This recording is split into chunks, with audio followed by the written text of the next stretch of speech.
प्रस्ताव सम्मेलन ने पूरे कार्यकर्ताओं ने कर दिया है। अब ये प्रस्ताव जाएगा राष्ट्रीय नेतृत्व के पास। चाचा के लिए काम करने में थोड़ा सा एक हिचक रहती, आदित्य के लिए और ज्यादा काम करेंगे। इस बार चुनाव चंदा वसूली के खिलाफ होने जा रहा है। सच ये है कि समाजवादी पार्टी परिवार के आगे सोच ही नहीं पाती है। सैफई कुनबे के हर 18 वर्ष से ज्यादा आयु के लड़के को किसी न किसी राजनीतिक पद से नवाज दिया जाता है। उत्तर प्रदेश के सियासी रण में वैसे तो हर दल हर दांव आखिरी और जीत की जुगत के लिए चल रहा है, लेकिन सपाई खेमे के दांव में बदलाव पर बदलाव हो रहे हैं। बदायूं में फिर एक बार बदलाव की आहट है, क्योंकि यहां से सपा उम्मीदवार शिवपाल यादव ने अब अपने बेटे आदित्य के लिए आवाज बुलंद की है। आदित्य यादव के नाम पर पहली बार मोहर लगाई है। क्या आदित्य यादव चुनाव लड़ेंगे, बताइए सर। देखिए, यहाँ सम्मेलन में तो प्रस्ताव पास कर ही दिया है। तो जब प्रस्ताव सम्मेलन ने पूरे कार्यकर्ताओं ने कर दिया है, अब ये प्रस्ताव जाएगा राष्ट्रीय नेतृत्व के पास। तो अब राष्ट्रीय नेतृत्व भी सहमति मिल जानी चाहिए।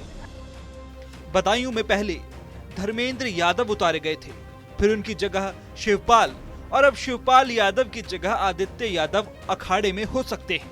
ऐसे में कार्यकर्ता भी अब फिर से फाइनल फैसले के इंतजार में हैं। चाचा ने पहली बार मंच से ये कहा है कि यहाँ से चुनाव आदित्य यादव लड़ेंगे, इस पर आप मोहर लगाते हैं? बिल्कुल, जो भी पार्टी का फैसला होगा मैं तो और मुझे खुशी होगी।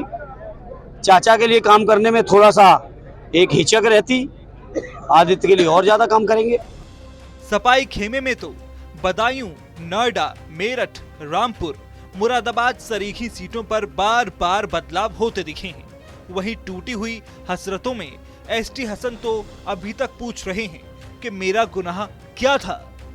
इधर सपा की पारंपरिक सीट कन्नौज पर भी कंफ्यूजन ही कंफ्यूजन है, क्योंकि मंगलवार को कन्नौज पहुंचे अखिलेश यादव ने तमाम कयासों के बीच भी कन्नौज को लेकर कोई ऐलान नहीं किया, बल्कि इशारों इशारों में और कंफ्यूज कर गए।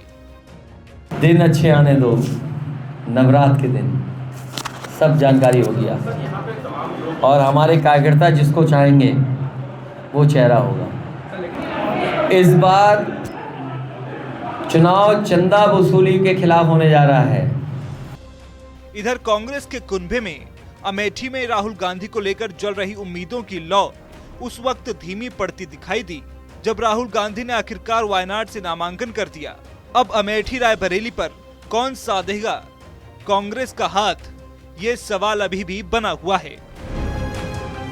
विपक्षी खेमे के अलावा अब बात करें तो बीजेपी की तो सीएम योगी और मोदी के चुनावी अभियान के बाद अब अमित शाह ने भी कमान संभाल ली है। पश्चिम की करीब 17 सीटों को लेकर मुजफ्फरनगर और मुरादाबाद में चिंतन मंथन किया। वहीं मेरठ के बाद पीएम मोदी भी 6 अप्रैल को सहारनपुर में रैली और गाजियाबाद में रोड शो करेंगे। हाथ मलते रहेंगे सपाई, टिकट पाएंगे चाचा और भाई। यही समाजवादी पार्टी की आज असलियत बची हुई है।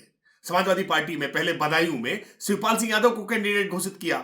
अब शिवपाल सिंह यादव वहां बेटे के लिए टिकट चाह रहे हैं और समाजवादी पार्टी इस पर विचार कर रही है। सच यह है कि समाजवादी पार्टी परिवार के आगे सोच ही नहीं पाती है।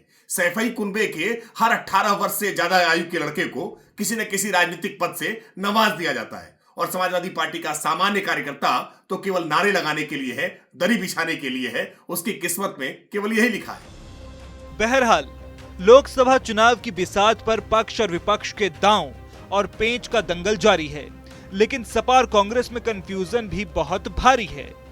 सपा में बार बार बदल रहे टिकट और बदायूं कन्नौज के संकट पर सवाल यही है कि क्या चुनाव नहीं लड़ेंगे शिवपाल और अखिलेश यादव।